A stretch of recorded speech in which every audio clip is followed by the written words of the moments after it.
안녕하십니까. 서남영양원 대표 박혜성입니다. 오늘은 치매 예방 독물질을 피하자에 대해서 알아보겠습니다. 독물질 중에 치매의 원인이 될 만한 것이 우리가 아는 신나, 본드, 부탄가스가 있습니다. 이거는 마시게 되면 뇌에 있는 신경세포들이 죽게 되고, 신경세포는 한번 죽으면 다시는 재생되지 않습니다. 젊은 날에 한때 호기심으로, 한때 쾌락 때문에 말년에 치매라고 하는 끔찍한 질병을 앓는 일이 없도록 해야 됩니다. 특히 이 물질을 취급하는 작업장에서는 환기를 잘해서 반드시 보호장구를 잘 착용하는 게 좋겠습니다. 이런 흡입제는 가격이 저렴하고 구입이 쉽기 때문에 젊은이들이 첫 번째 실험 약물로 사용하게 됩니다. 경제적으로 어려운 지역에 사는 애들한테 빈도가 높고, 흡입제 사용은 보통 9살에서 12살 사이에 시작해서 청소년기 절정 이르고 32세 이후는 드물죠. 응급실을 내원하는 사람이 한 70~80%는 남성이고, 흡입제로 응급실을 찾게 되는 일도 드물고 사망하는 경우도 많지는 않은데, 대개 사망하는 경우는 처음으로 사용하는 사람이 잘 모르고 과량을 사용했을 때입니다. 우리나라의 경우는 중학교 3학년이나 고등학교 1학년 때가 가장 많고, 흡연이나 음주 하면서 같이 하는 경우가 많습니다. 미국 경우는 평생 유병률이 한 5.6%인데 18세에서 31세 남성이 12%에 달하고, 젊은 연령층에 많고 고등학교 학생 중에 평생 유병률이 한 18%고, 지난달에 사용한 아이들도 2.7%라고 합니다. 보통 나중에는 그것이 알코올 남용이나 기타 약물, 마약 같은 남용이나 혹은 에이즈 감염 같은 위험을 높이기도 합니다. 이런 흡입제는 휘발성 물질이기 때문에 뇌세포에 직접적인 손상을 입히고, 한번 손상된 뇌세포는 원상 회복이 불가능합니다. 뇌세포가 손상이 되면 기억력이 떨어지고, 집중력이 떨어지고, 학습 능력이 떨어지고, 판단 능력이 장애가 옵니다. 그리고 고수 조직에 손상을 주기 때문에 재생불량성 빈혈이나 백혈병이 생길 수도 있고 신장이 망가지기도 합니다. 어쨌든 흡입제를 장기간 복용할 경우는 치매가 발생할 수 있고, 치매가 발생할 경우 증상은 기억장애, 실어증, 실행증, 실인증, 과제수행장애. 그러니까 말을 잊어버리거나 행동이 이상하거나 사람을 잘 못 알아보거나 어떤 과제 수행을 못하거나 이런 일이 생길 수 있습니다. 그래서 치료는 일단 노출을 끊습니다. 끊는 것이 가장 중요하죠. 신체적이나 정신적 후유증이 있다 그러면 의학적 치료가 필요하겠죠. 중독이 있을 때도 보통 특별한 치료 없이 자연스럽게 회복이 되지만, 장기 손상을 예방하기 위해서는 치료가 필요하고, 혼수가 왔거나 기관지 경련, 호두 경련, 부정맥, 외상 화상이 있으면 응급치료가 필요하고, 선망이 왔거나 정신장애가 있다 그러면 거기에 대한 치료가 필요하고 항정신성 약물을 사용하게 되고, 거리에서 집 없이 헤매면서 돌아다니는 애들이 있으면 붙들어서 치료하고 사회적으로 지지를 해주는 것이 좋겠습니다. 그 외에 치매를 일으키는 것 중에 나바하고 알루미늄이 있는데, 특히 이제 알루미늄 같은 것은 신경계통의 변성을 가져오는데 굉장히 우리가 흔하게 접하게 되는 물질입니다.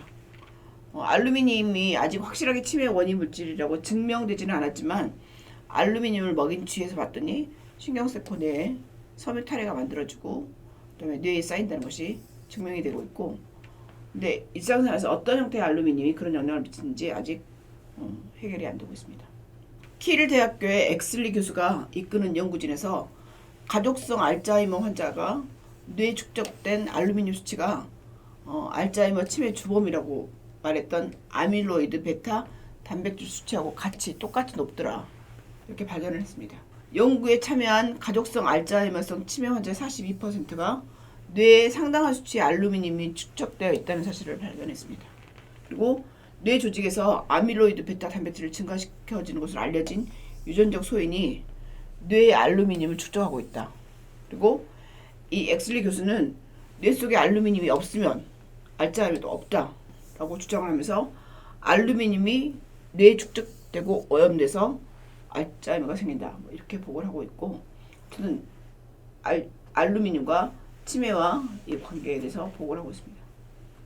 알츠하이머 질환에 대해서 발표하는 이 저널에서는 알츠하이머 초기 단계 뇌 속에 단백질 엉킴에서 알루미늄 존재를 확인했고, 이번 연구를 진행한 연구는 이번 연구를 통해서 뇌에 축적된 알츠하이머 치매가 시작되는 플라그를 형성하는 역할을 한다. 고 말을 했고, 이런 알루미늄은 화장품, 탄산음료에도 굉장히 많이 들어있고 우리가 접할 수 있는 것에 굉장히 많이 되어 있습니다. 유럽연합인 EU에서는 식품 내 알루미늄 함량 조사를 하고 연구 결과를 토대로 알루미늄 관련 법규하고 기준을 강화를 하고 있고, 독일에서는 연구를 통해서 알루미늄이 물고기 아가미를 파괴하고 생쥐유 두뇌 발달에도 영향을 미치고, 그리고 일상에서 사용하는 알루미늄 포일이나 용기가 치매하고 암을 유발할 수 있다고 경고를 하고 있습니다. 2012년 세계보건기구에서는 알루미늄을 만드는 이런 공정이 1군 발암물질로 지정됐고, 알루미늄 생산 과정에서 과다하게 노출이 되는 것이 위험하다고 보고를 하고 있습니다. 그리고 아직 추가 연구가 필요하긴 하지만 캔 음료, 은박지, 일회용 용기 같은 과도하게 알루미늄이 노출되는 것은 줄여야 된다 라고 말하고 있습니다. 한국인이 자주 먹는 김치찌개나 된장찌개, 라면 같은 것이 산도나 염분이 많은데 알루미늄이 이럴 때 잘 녹습니다. 그리고 은박지나 알루미늄 일회용기, 오래된 알루미늄 조리기구, 양은 낭비에 이것들이 다 알루미늄 소재고, 알루미늄 조리기구는 되게 가볍고 열 전도율이 높아서 사람들이 굉장히 빨리 끓기 때문에 사용을 많이 하는데, 이것이 음식을 담거나 포장할 때 쓰고 있는데 알루미늄을 높일 수 있는 그 원인이 되고 있습니다. 우리가 흔하게 먹을 때 은박지로 뭘 포장해서 가져가기도 하고 또 열을 가하기도 하는데, 캠핑하면서 양은 남배에 라면 끓여 먹고 은박지에 고구마나 감자 싸서 구워 먹고, 냉동 삼겹살도 은박지를 불판에 깔고 굽는 일이 많은데, 그 다음에 일회용 커피 믹스에 있는 것도 알루미늄, 캡슐 커피도 알루미늄. 근데 이 체내에 쌓이는 알루미늄이 알츠하이머와 파킨슨의 원인이 되고 있습니다.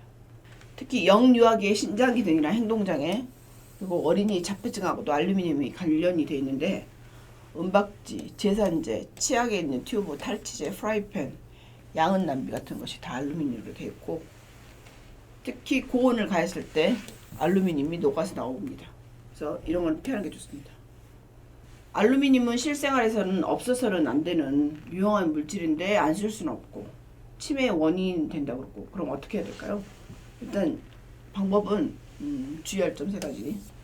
일단 짠 음식을 담지 않고, 신 음식을 담지 않고, 불판이나 숯불 위에서 사용을 자제하고, 이것이 그나마 우리가 알루미늄을 적게 우리가 섭취하는 방법입니다. 그 다음 이제 치매 원인이 되는 것 중에 알코올이 있는데, 알코올은 중독이 됐을 경우 말기에 심한 기억력 장애하고 치매 증상을 보입니다. 알코올을 다량 섭취하면 신경세포가 죽고 치매를 일으키는 원인 중에 하나로 지목이 되고 있습니다. 알코올성 치매는 전체 치매의 한 10% 정도, 꽤 많은 퍼센트를 차지하고, 젊은 층에서 치매가 발생하는데 그게 주로 과다한 술 섭취가 원인이고, 술을 마셨을 때 혈액 속에 알코올이 뇌세포 손상을 입히고, 이게 계속 반복되면 뇌에 영구적인 손상이 일어나고 회복이 불가능할 수 있습니다. 알코올을 과다 섭취할 경우 기억을